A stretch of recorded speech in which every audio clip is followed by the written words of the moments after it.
Bom, me falaram que isso é obrigatório para todos os canais do YouTube. Então lá vai, meu amigo. Senta na cadeira aí, pega uma pipoquinha que eu vou te contar hoje 50 fatos sobre mim e sobre o programa Fôlego.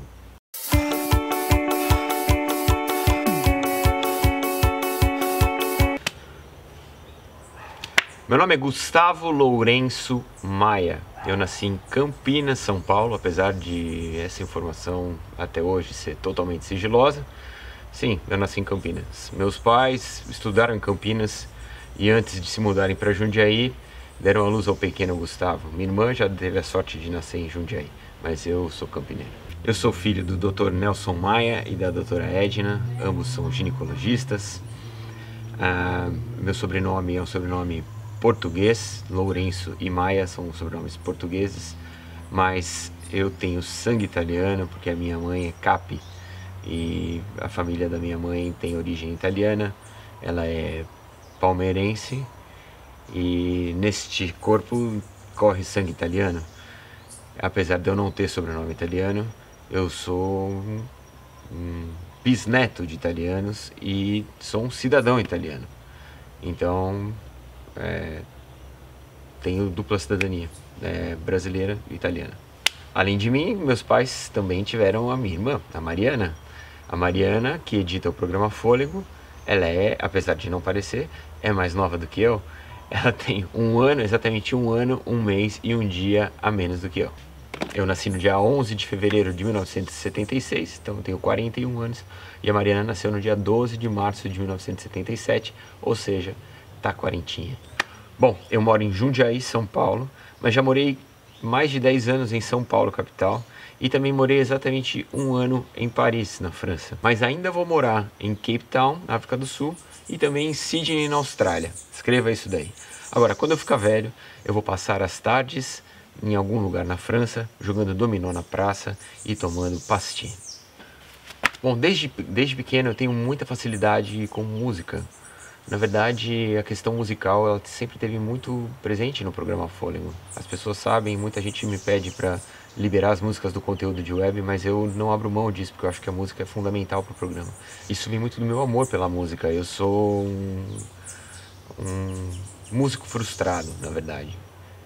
Eu jamais estudei música, mas eu toco praticamente todos os instrumentos. Eu toco guitarra, contrabaixo, bateria, eu já toquei clarinete, piano, uma série de instrumentos. Então, eu tenho facilidade, eu tenho um ouvido musical muito forte, assim, então para mim é muito simples encontrar as notas musicais e tocar um instrumento. E a música faz parte da minha vida de uma maneira assim muito latente. Quando eu tinha mais ou menos 8 anos, meu pai me apresentou um disco dos Beatles. E isso, cara, mudaria a minha vida completamente. Então eu fui uma criança que ouvia Beatles, cara, que era algo não muito comum. Tenho todos os discos, tenho toda a coleção em vinil, em CD.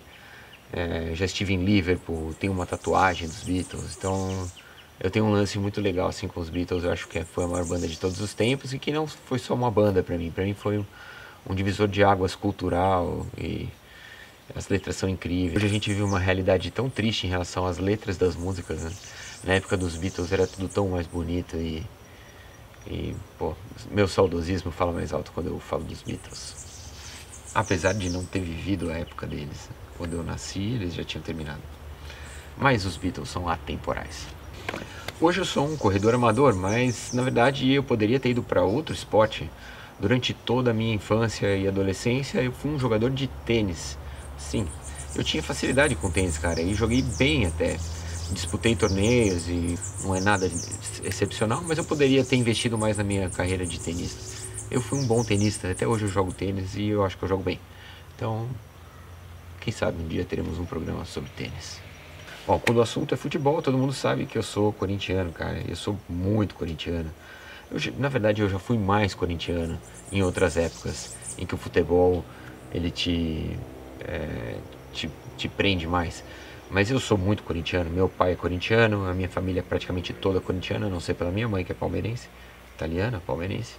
Então aqui em casa a gente torce pelo Corinthians, mas a gente tolera os palmeirenses e tem uma relação amistosa, como todas as relações entre torcedores de clubes diversos deveria ser. Bom, Eu estive no Mundial Interclubes, vendo o Corinthians ser campeão do mundo, estive em todos os jogos da Libertadores. Então, eu sou um corintiano apaixonado e, e que posso, sim, mesmo apaixonado, respeitar os meus rivais. E um detalhe que é bem emblemático em relação à nossa paixão familiar pelo Corinthians, a minha avó era muito corintiana e quando ela morreu, né, faltava na semana que ela morreu, o Corinthians estava jogando com o Santos, contra o Santos, a semifinal da Libertadores de 2012. E eu estava no estádio, óbvio. E ela estava no hospital, cara, internada com uma insuficiência cardiorrespiratória. E ela não aguentou não assistir, não ouvir o jogo do Corinthians, não assistir pela TV. E aí pediu um radinho para o enfermeiro, o radinho foi entregue a ela para ela ouvir o jogo e a gente só sabe que durante essa madrugada ela morreu. A gente não sabe exatamente o que aconteceu, mas suspeitamos que ela tenha passado desta para melhor, torcendo pelo Corinthians. E, pô, muito corintiano. Minha avó era muito corintiana mesmo. Bom, eu sempre fui um cara do rock and roll, cara. Eu gosto de rock and roll. Eu tenho uma coleção de 2.000 discos de vinil. Eu gosto de vinil e gosto de rock and roll. Na minha adolescência eu era cabeludo, cara. Hoje eu não posso ser mais porque meu cabelo não permite, tá quase indo pro zero. Mas eu fui cabeludo e metaleiro, cara. Só andava de preto, tinha as duas orelhas furadas e era do metal. Bom, quando eu tava no terceiro colegial, eu tive aula com o professor Jusenir, que era professor do Ângulo Tamandaré também em São Paulo. E ele era um professor de história maravilhoso, cara. Ele fez com que eu me apaixonasse pelo conteúdo das aulas de história e eu decidi que eu ia fazer faculdade de história por conta das aulas do professor Jusenir. Quem assiste o Fôlego sabe que esta ligação do programa com história está sempre muito presente em todos os episódios. Isso se deve muito às aulas do professor Jusenir. Então, quando eu me formei no terceiro colegial, eu falei pro meu pai que eu ia fazer faculdade de história. E ele virou pra mim e falou: filho, você sabe que se você for fazer faculdade de história, você vai andar de Brasília a vida inteira. E eu era um entusiasta da história, eu estava completamente apaixonado por isso e fui fazer faculdade de história. Eu fiz 2 anos de faculdade de história, eu não me formei em história, porque dentro do ambiente da universidade, da faculdade de história, existe um movimento de sindical, um movimento estudantil de esquerda muito forte e isso não me agradava, até hoje não me agrada. Eu gostava mesmo das aulas de história, eu gostava do conteúdo do curso. E aquele engajamento político do movimento estudantil era algo que eu não tinha vontade de participar. Isso fez com que eu abandonasse o curso no segundo ano e migrasse para a faculdade de jornalismo. Eu entrei em jornalismo em 1995 na Casper Libero e dentro do jornalismo eu estava crente que eu ali poderia exercer a minha paixão, que era estudar história e contar histórias.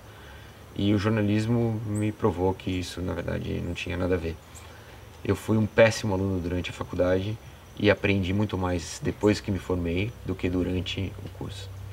Mas eu descobri a minha vocação dentro do jornalismo. Como jornalista, eu trabalhei em vários lugares, cara. Eu trabalhei como estagiário na Gazeta Esportiva, todo mundo que se forma na Casper Libero vai para a Gazeta Esportiva. Eu trabalhei no SBT, eu trabalhei na pequenas empresas, grandes negócios, trabalhei na revista Isto É, fui jornalista de fofoca, trabalhei na noite, em revistas de fofoca, trabalhei com jornalismo político, eu fiz a capa da revista Isto É quando a prefeita Marta Suplicy foi eleita, fiz a capa mais importante da minha vida como jornalista foi na morte do governador Mário Covas.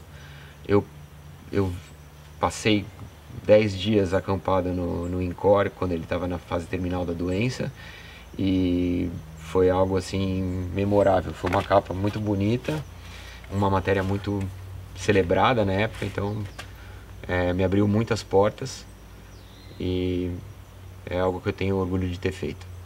Em 2001 eu conheci a Cláudia, que é a mãe do João, meu filho, me casei, eu tinha 25 anos e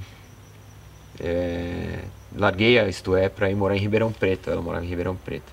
Lá em Ribeirão Preto eu fui assessor de imprensa da prefeitura e o prefeito, na época em que eu trabalhava lá era o Antônio Palocci. Então eu tenho essa no meu currículo. O cara hoje está preso por corrupção, lavagem de dinheiro, etc. Mas eu trabalhei para ele, cara. Essa tá no meu currículo. Um dos recordes da minha vida foi a duração do meu primeiro casamento. Do meu casamento durou 6 meses, cara. Eu era muito jovem, não estava pronto para casar ainda, acho. Mas o fruto desse casamento é algo que talvez meu maior gol de placa, que é o João, que é meu filho mais velho, que hoje tem 15 anos, e um menino especial, muito gente fina. De 2002 a 2004 eu resolvi dar um tempo no jornalismo e investir em restaurantes. Eu tive uma pizzaria, tive uma lanchonete e tive uma balada. Sim, cara, eu fui dono de balada. Era duro. Começava a trabalhar às 10 horas da noite e até às 6, 7 horas da manhã. Não era uma vida muito saudável também. Mas foi proveitosa, se você pode me entender. Em 2006 eu fiz 30 anos. Com 30 anos eu era uma pessoa muito, muito infeliz, cara. É difícil explicar hoje. Mas a diferença do meu aniversário de 30 anos para o meu aniversário de 40 anos é algo assim surpreendente. Muito disso está ligado à corrida, que entrou na minha vida nesse intervalo. Mas o meu estilo de vida, o meu sedentarismo, a maneira como eu encarava os problemas, tudo isso estava ligado à vida que eu levava, que era uma vida extremamente insalubre e voltada para a noite. Então, eu não sei exatamente te dizer se isso é o motivo 100%, o centro do problema, mas o meu aniversário de 30 anos foi um aniversário muito triste. E meu aniversário de 40 anos foi um aniversário muito feliz. Em 2006, eu decidi que eu ia mudar de carreira. Eu vendi tudo que eu tinha, meu apartamento, minhas coisas, meu carro, e mudei para Paris, na França. Me matriculei no curso de gastronomia da Cordon Bleu de Paris, que é talvez a escola de gastronomia mais importante do mundo, e fui morar na França, sozinho. Foi um dos anos mais incríveis da minha vida e foi uma das melhores coisas que eu fiz. Na França, eu, óbvio, aprendi a falar francês e eu aprendi muito a falar espanhol. Os meus principais amigos na França que eu tinha eram espanhóis. Alguns deles são padrinhos do meu casamento e são pessoas com quem eu tenho contato até hoje. Então eu falo fluentemente francês, falo fluentemente espanhol e inglês. E apesar de ter passaporte italiano, eu ainda não sei falar italiano. Mas está nos meus planos aprender. Estudando na Cordon Bleu, eu fiz amigos do mundo inteiro, cara. Nessa escola, você tem gente da Indonésia, da Tailândia, do Japão, da China, de todos os países da América do Sul, da Europa inteira. Então, eu tenho amigos em muitos países, cara, porque eu fiz muita amizade com essa galera que se formou comigo em gastronomia. É muito legal você ter amigos no mundo inteiro, porque te proporciona, cada vez que você vai para um lugar, você ter alguém do lugar para te apresentar esse lugar, ou te dar dicas bacanas. Então, esse é um grande bem que eu tenho. Eu tenho amigos no mundo inteiro. Depois que eu me formei em gastronomia, eu tinha que trabalhar com isso antes de abrir um restaurante. Tinha que saber o que eu estava fazendo. E durante 3 meses na França, eu trabalhei no porão de um restaurante, uma estrela Michelin. Estrela Michelin é o que qualifica os restaurantes mais importantes do mundo. Então eu trabalhei num porão do restaurante, no subsolo do restaurante, cheio de imigrantes ilegais do norte da África. E foi uma experiência muito incrível, assim. Eu passava o dia inteiro descascando batata, picando legumes, trocando experiência com imigrantes ilegais do Mali, da Mauritânia, do Senegal. Nessa época o meu francês virou um francês de mano. Eu só falava com gírias e com sotaque de quem não era francês, de quem era do Maghreb, dessa região do norte da África. Então foi muito legal, assim, eu virei um mano em Paris. Antes de voltar para o Brasil, eu fui conhecer algumas vinícolas na França e também fui conhecer algumas produções de foie gras, que é o fígado do pato engordado. É uma das iguarias que eu mais gosto, cara, um dos negócios que eu mais gosto de comer. E eu tive durante algum tempo a ideia de abrir uma fazenda no Brasil e produzir pato e ganso para vender foie gras. Isso é algo que ainda não saiu da minha cabeça, cara. Um dia, quem sabe, eu vou viver entre foie gras. Bom, em Paris eu morei em 3 apartamentos. Todos eles eram no 6º andar, nenhum deles tinha elevador. O primeiro apartamento que eu morei tinha 18 metros quadrados. O segundo apartamento, e aí a Thaisa já veio morar comigo, ele tinha 32 metros quadrados. E o terceiro tinha 40 metros quadrados, o que pra mim era um palacete, cara. Era enorme. Em Paris eu aprendi a andar a pé e a usar o transporte público e a bicicleta, cara. Isso é algo que, meu, nunca mais me deixou. Eu sempre quero me locomover usando o transporte público em todo lugar que eu tô. Então raramente eu pego um Uber, um táxi. Eu sempre tento achar o caminho através do transporte público. Eu adoraria fazer isso no Brasil. Infelizmente o transporte público no Brasil é de péssima qualidade. Mas meu sonho é morar num lugar em que eu possa ir trabalhar de bicicleta, voltar de bicicleta ou então usar o transporte público. Bom, eu tenho 7 tatuagens, cara. Muita gente me pergunta isso. Eu tenho 7 tatuagens. Algumas delas eu tive e agora elas estão cobertas. Eu tive o nome de uma namoradinha quando eu tinha 20 anos. Eu fiz o nome de uma namoradinha, tive que cobrir depois, óbvio. E outras que ficaram obsoletas eu acabei cobrindo e fazendo outras por cima. Eu ainda terei mais tatuagens. Eu gosto de tatuagem. Pra mim é um tipo de arte maravilhoso. Eu tenho algumas regras quanto à tatuagem. Eu não faço tatuagem nas pernas, eu não gosto de tatuagem na perna, então jamais farei. As tatuagens que eu tenho no antebraço, eu esperei fazer 30 anos pra fazer, porque eu achava que antes dos 30 eu não acho que é legal você fazer tatuagem no braço, porque você pode querer trabalhar num banco, ou então ser advogado, trabalhar como juiz, etc. E são profissões que a tatuagem pode te atrapalhar. E eu tenho mais duas regras, cara, que tem duas coisas sobre tatuagem que eu adoraria fazer, mas que a minha mulher não deixa fazer. Uma é uma tatuagem aqui no peito, que eu gostaria muito de fazer, e a outra é uma tatuagem no pescoço.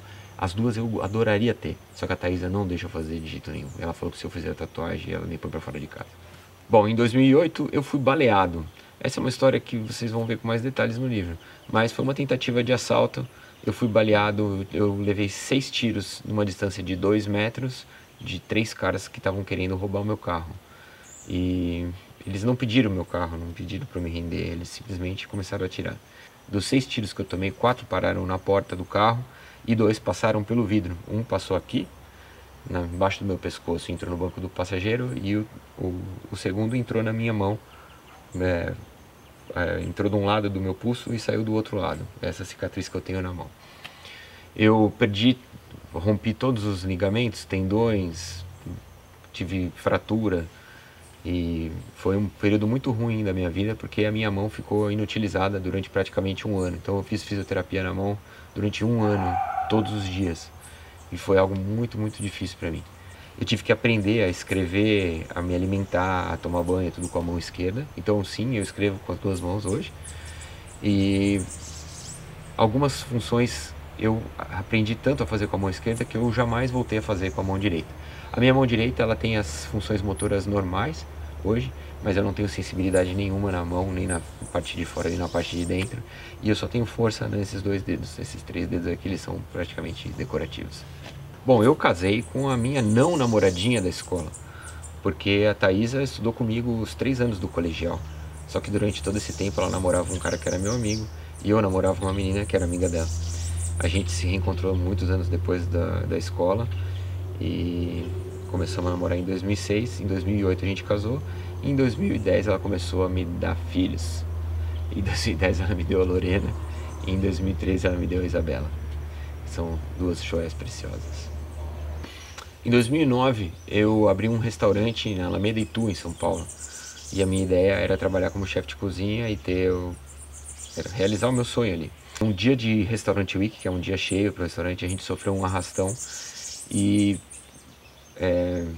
colocaram uma arma na minha boca, me bateram, etc. Foi algo muito, muito traumático pra gente. E ali terminou a minha aventura com a gastronomia. Depois desse dia eu jamais trabalhei com restaurante, jamais trabalhei na noite. Eu desisti deste sonho e voltei para Jundiaí para exercer as minhas funções de jornalista e não mais trabalhei com gastronomia. No Brasil, infelizmente, trabalhar na noite é algo extremamente arriscado e que exige uma vida... não combina com a vida de casado, de pai de família, etc. É muito, muito complicado. Bom, em 2009 eu estava com pressão alta, pesando quase 100 quilos. Fui fazer um check-up e descobri que eu estava com os exames todos alterados. E aí, por indicação médica, eu comecei a correr. E aí, velho, você sabe o que viria pela frente.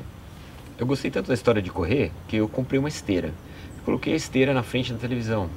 E aí eu ficava vendo televisão e correndo. O resultado disso foi que eu perdi 23 quilos em 2 meses. Você já viu essa história? Eu vou deixar o link aqui embaixo para você assistir. Com menos de 8 meses de corredor, eu fiz a minha primeira maratona. É meio rápido, mas eu sempre faço as coisas meio rápido. A minha primeira maratona foi em Nova York, no dia 6 de novembro de 2010. E eu me apaixonei pela história de correr maratona. A grande descoberta ao passar a linha de chegada de uma maratona é o poder de realização que você tem. Afinal de contas, tudo depende de você, é a sua disciplina, o seu treinamento, é a maneira como você se preparou, são as renúncias que você fez durante esse preparo, você deixou de beber, você deixou de fazer tudo, e aí você conquista algo que é exclusivamente seu. Passar na linha de chegada da maratona me ensinou isso, e essa era uma sensação que eu precisava repetir e que repetiria 54 vezes. Em 2011, com menos de 6 meses da minha primeira maratona, eu já tinha corrido mais 4. E eu descobri que eu estava com hipertireoidismo. Essa é uma doença, é uma disfunção da tireoide e que aumenta o seu metabolismo. Então eu tive que parar de correr durante 6 meses, porque toda vez que eu começava a correr, meu metabolismo acelerava muito e aí eu me cansava muito rapidamente. E era algo extremamente, era super ruim, assim, me sentia super mal e perigoso. Foi muito difícil esse tratamento e se você tem hipertireoidismo, tá afim de alguma informação, eu passei por isso, cara, e eu tenho todas as informações. Então pode se contactar comigo aqui. Bom, o Fôlego nasceu para a TV em outubro de 2012. A ideia não foi minha, a ideia foi do dono da emissora. Ele viu uma corrida de rua que eu organizei. E ele falou, cara, que público bacana, você não quer fazer um programa sobre isso? No começo era uma história de falar sobre vida saudável, entrevistar corredor, assessorias esportivas, etc. Nutricionistas, treinadores, etc. Mas foi só depois que eu vi um vídeo do Edu Elias, que era apresentador da ESPN na época, correndo a Maratona de Paris, com um iPod na mão, que eu decidi que o formato do Fôlego seria fazer cobertura de provas e correr com a câmera na mão. Bom, eu acho que dos canais do YouTube que existem hoje, o Fôlego foi o primeiro a fazer isso, né? A exercer esse formato de correr as provas com a câmera na mão. E pô, ele ditou uma maneira, né? De realizar coberturas de prova sobre o prisma de quem está correndo. Isso, meu, é muito bacana pra mim, muito bacana pro Fôlego, me enche de orgulho, cara. E talvez seja uma das coisas mais legais do programa Fôlego, no geral, é ter apresentado essa maneira de cobrir uma prova e isso ter se disseminado tanto. Então, isso é algo que me enche de orgulho mesmo, pra valer. Bom, o nome do programa Fôlego, muita gente me pergunta sobre isso. Não fui eu que escolhi o nome quem escolheu foi o dono da emissora que o Fôlego foi veiculado pela primeira vez. Ele falou, olha, eu quero que você faça um programa sobre corrida e eu tenho um nome aqui, chama Fôlego. Na época eu não conhecia o programa da Rádio Bandeirantes, que tem um programa na Rádio Bandeirantes em São Paulo, que é do Ricardo Capriotti, que também chama programa Fôlego. E eu não sabia disso. E o meu programa já tinha 3 ou 4 meses quando eu descobri o programa do Capriotti. A princípio fiquei com medo, porque como tinha o mesmo nome, às vezes, e o programa é da Rádio Bandeirantes, que é uma grande rádio ligada a uma das maiores emissoras do Brasil. Então eu fui me informar sobre a propriedade do nome, porque tinha resguardado o domínio, programafôlego.com.br, era meu esse domínio. E aí, quando eu fui pesquisar sobre a patente do nome, Programa Fôlego, eu descobri que também não pertencia a Bandeirantes, que pertencia à Rede Globo. Então esse nome, Programa Fôlego, não é nem meu, oficialmente, nem do Capriotti, da Rádio Bandeirantes, e sim da TV Globo. É óbvio que a TV Globo ela tem vários nomes que ela compra o direito de uso, que é justamente para que se algum programa aparece, eles vão lá e exigem o direito da patente e fazem o cara mudar de nome, ou então exigem qualquer tipo de recompensa. Isso não aconteceu comigo ainda. Não sei como também não aconteceu com o Capriotti, né, que é da Rádio Bandeirantes. Então, continuo exercendo o nome Fôlego até segunda ordem. Mas a história do nome é essa, eu não sabia. E depois quando eu fui descobrir, me informar para ver se eu estava errado, eu descobri que não é nem dele, nem meu. Então, Então vamos ficar assim, do jeito que tá. Se um dia a Globo pedir o nome de volta, a gente vai ter que dar o nome pra Globo. Bom, quando o Fôlego começou, eu queria ser algo técnico, como outros veículos de corrida são. Mas logo eu descobriria que o mais bacana da corrida é mostrar a emoção que ela é capaz de proporcionar e como ela é capaz de interferir diretamente na vida de alguém. Então isso para mim é o mais bacana da corrida, e há muitos anos já que eu desisti de passar a parte técnica sobre cada corrida.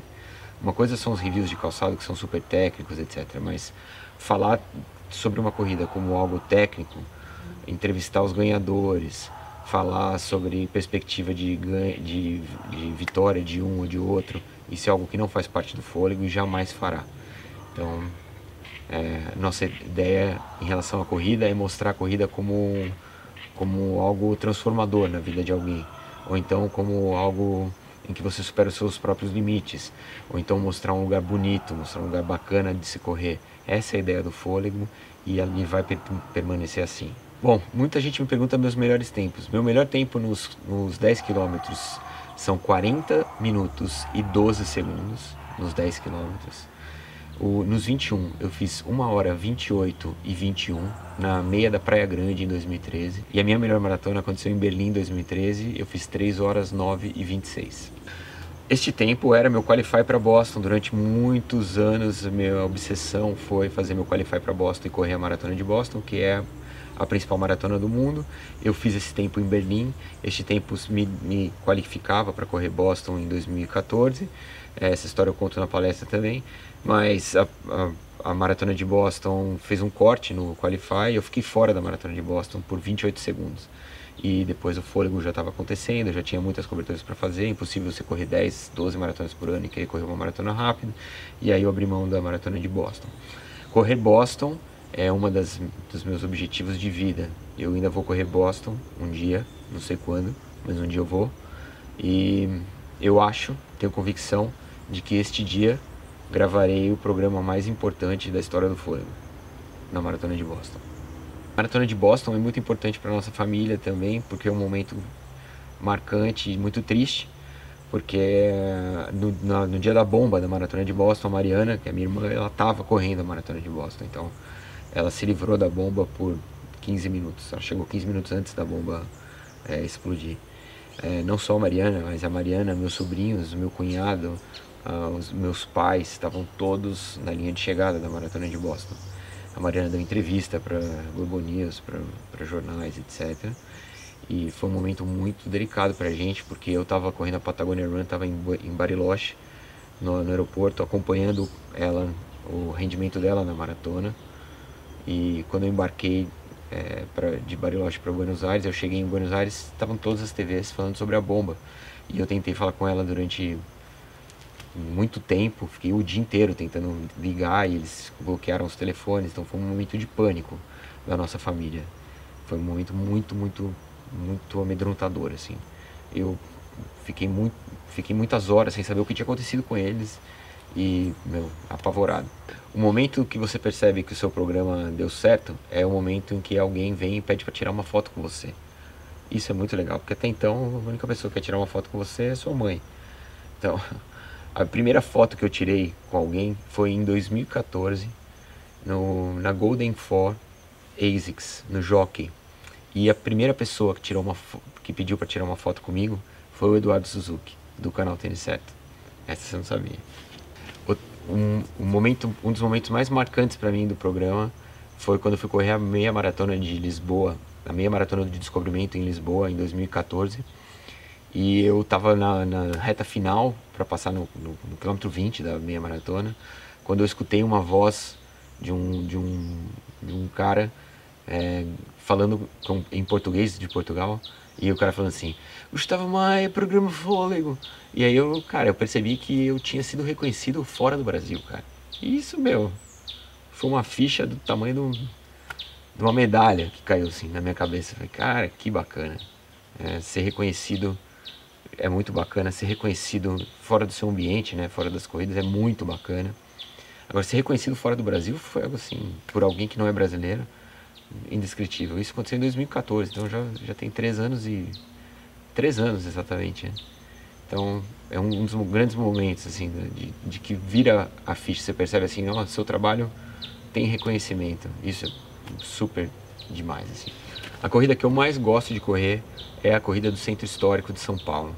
Por um simples motivo, porque todo ano a gente corre em família essa prova. Eu corro com meu pai, com a minha irmã, com meu filho, com meu sobrinho.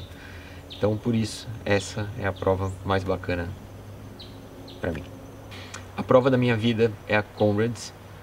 É a prova mais inesquecível que eu já corri. Foi a prova que me fez ter sensações mais puras de conquista, de vitória, foi uma experiência inacreditável. É uma prova que todo mundo que é corredor de maratona, que é corredor de longa distância, deveria uma vez na vida experimentar. É sensacional. É sensacional. Eu corri 54 maratonas e ultras e jamais tive essa sensação igual à sensação que eu tive de passar a linha de chegada da Comrades. Desde 2012, com o programa Fôlego, eu já corri em mais de 30 países. E isso é muito legal, porque é a realização de um sonho, conhecer o mundo correndo, fazendo o que eu mais amo, que é correr, e contando histórias e apresentando esses lugares para quem assiste o programa.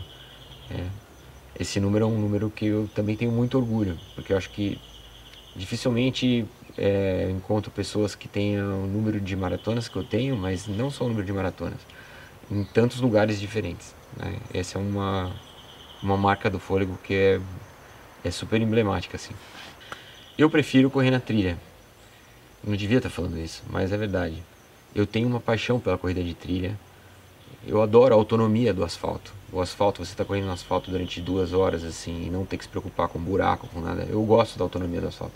Mas as corridas de trilha fazem mais a minha cabeça. O espírito da montanha é o espírito que casa mais com o que eu gosto dentro da corrida. O espírito de ajuda, de parar para tirar uma foto, ver um pôr do sol, aproveitar o lugar que você está. Para mim é o que eu gosto. O quadro Testamos tem mais de 200 pares de tênis testados, né, efetivamente, né, tênis que eu passo uma semana inteira usando. E eu tenho muito orgulho deste quadro. Os vídeos com mais visualização do Fôlego são vídeos do Testamos, porque as pessoas esperam o Testamos sair para efetuar a compra do calçado. E é isso não tem valor, cara, para mim. Porque, porra, eles valorizam demais a minha opinião sobre algo. E, cara, é indescritível isso. Quando alguém te fala assim, Gustavo, tô esperando você fazer a avaliação do tênis para comprar, porque sua avaliação é muito importante. Cara, isso pra mim, isso é muito legal, cara. Isso é muito legal, porque é um puta respeito ao meu trabalho e valoriza demais a minha opinião. E, cara, eu sou dono de uma opinião como todas as pessoas, né? Então, me enche a minha bola, entendeu? Outro grande momento do programa Fôlego foi quando a Garmin entrou em contato comigo querendo patrocinar o programa. Cara, eu acho muito legal o reconhecimento do trabalho a partir da marca. A marca olhar o teu trabalho e falar assim, porra, esse cara faz um trabalho que eu quero aliar minha marca a esse trabalho. Isso é muito legal. E em relação a Garmin, cara, é assim, pra mim a Garmin é a Ferrari. Então eu me sinto tipo um piloto de Fórmula 1 sendo patrocinado pela Ferrari, entendeu? É uma sensação assim, é o melhor, é o que há de melhor no mercado e o que há de melhor no mercado quis me patrocinar. Então, putz, imagina que doido que é. É uma sensação incrível. Bom, hoje eu trabalho para o Fôlego, mas não exclusivamente para o Fôlego. Eu tenho uma agência de propaganda. E essa agência de propaganda existe desde 2009. E ela, cada dia que passa, ela se transforma mais numa produtora para o Fôlego e menos numa agência de propaganda. Quanto mais o Fôlego cresce, mais a agência diminui e vira mais uma produtora para o Fôlego. Isso é uma relação que vai acabar acontecendo em breve. Ela vai deixar de ser uma agência de propaganda e vai se transformar exclusivamente numa produtora do Fôlego. Eu sonho em viver do programa Fôlego. Infelizmente, isso ainda não é possível. Não porque eu não poderia viver do que o programa Fôlego rende. Daria para viver do que o programa Fôlego rende, mas eu tenho 3 filhos em idade escolar e eu invisto muito na educação deles. E, tipo, eu dou o que há de melhor para eles, porque eu quero que eles sejam alguém na vida. Então, gastando o que eu gasto com educação de filho e com tudo que se gasta para ter 3 filhos em idade escolar, hoje é impossível viver exclusivamente do programa Fôlego. Mas eu acho que isso vai acontecer em breve. Não está longe, está perto. E vai ser um sonho, cara, porque eu amo isso que eu faço. Eu jamais trabalhei em algo que eu gostasse tanto quanto o programa Fôlego. Então, se eu puder viver exclusivamente disso, vou ser muito feliz. Eu pretendo colocar dentro do programa muito mais conteúdo. Vídeos de dicas, outros conteúdos voltados para a qualidade da corrida, dicas de treino cada vez mais, com certeza. Mas assim, coisas pontuais que eu possa fornecer a informação pela experiência que tive nessas 54 maratonas, na minha vida inteira voltada para a corrida. Mas eu jamais vou abandonar as coberturas de prova. Muita gente fala, isso é cobertura de prova, um negócio que é cobertura de prova. Não é, cobertura de prova não é só uma câmera na mão e vambora. Ela envolve emoção, ela envolve realização, ela envolve visual, plasticamente, como um criador de vídeos. E eu me considero um filmmaker, eu me considero um cara que cria vídeos, filmes. Tenho longas metragens de 1h30, 2 horas.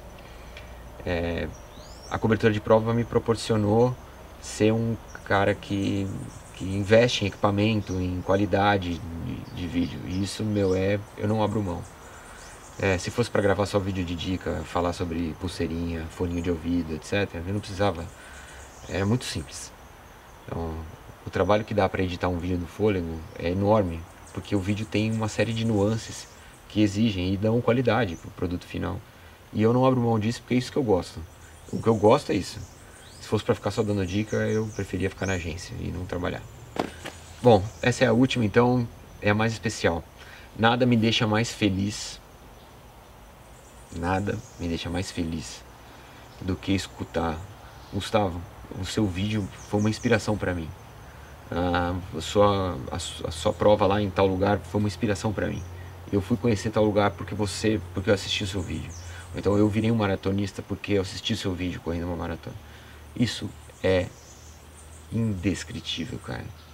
Isso é indescritível. E isso, graças a Deus, acontece comigo toda semana praticamente. E, cara, é muito legal. É muito gratificante, cara. É muito realizador. Eu juro por Deus, eu desejo a todos vocês que passem por essa sensação um dia na vida. De ouvir alguém te dizer: cara, eu sou o que eu sou hoje porque você me ensinou. Então eu sou o que eu sou por sua causa. Isso é muito realizador, cara.